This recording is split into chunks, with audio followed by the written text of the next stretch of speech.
This is the Trump shutdown through and through. There potentially could be other people arrested in this case. People blindfolding themselves performing everyday activities for fun.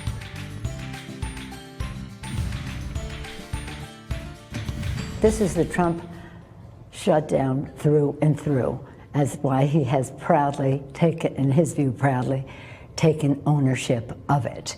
There's no escaping that for him.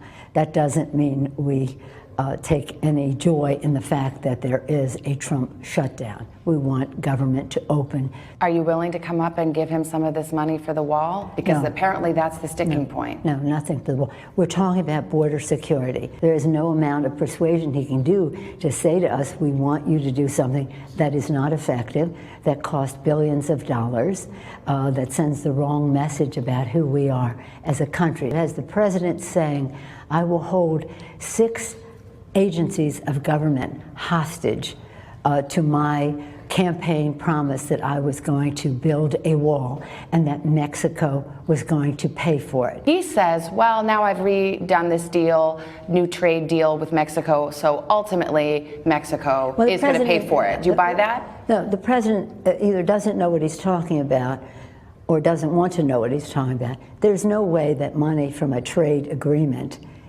makes a profit that goes to pay for a wall. Many Democrats are talking about impeachment. You've said it would be sad and divisive for the country to pursue impeachment. Are you willing to rule it out? Well, we have to wait and see what happens with the Mueller report. We shouldn't be impeaching for a political reason, and we shouldn't avoid impeachment for a political reason. So we'll just have to see how it comes. Patrick Frazee appeared for his daughter's custody hearing on Thursday amid questions about his relationship with a woman from Idaho. Law enforcement sources say they are now looking at a 32-year-old nurse who possibly disposed of Kelsey Bear's phone. The last sign of life from the missing Colorado mom who was last seen Thanksgiving Day shopping with her 1-year-old daughter. The woman in question is reportedly from Twin Falls, Idaho, not far from where Bear's phone pinged on November 25th. The Twin Falls Sheriff's Office confirming to NBC News that they've served search warrants in the case. Some evidence was collected and processed. Earlier this week, prosecutors suggested others could be involved. There potentially could be other people arrested in this case. A body has yet to be found, but authorities no longer believe that the 29-year-old is alive, offering 2 theories about Bear's death, each one represented by a count of first-degree murder against Bear's fiancé, Patrick Frazee. One alleges Barrett was killed deliberately. The other alleges she died during a robbery he commissioned.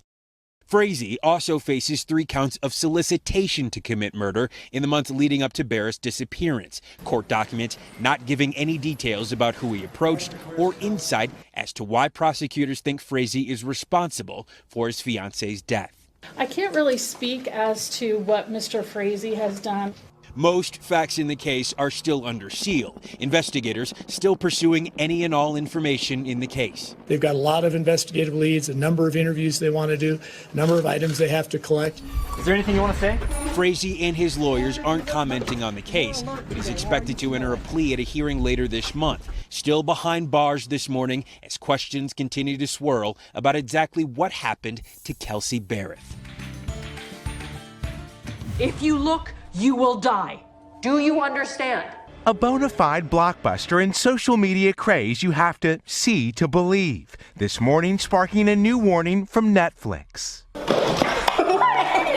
The internet's latest fad spawning from a post-apocalyptic thriller that has taken movie fans by storm. In Bird Box, Sandra Bullock plays a mother trying to survive in a world overrun by horrifying creatures who, when seen, drive people mad. Sandra and her kids, boy and girl, wear blindfolds as they try to navigate to safety.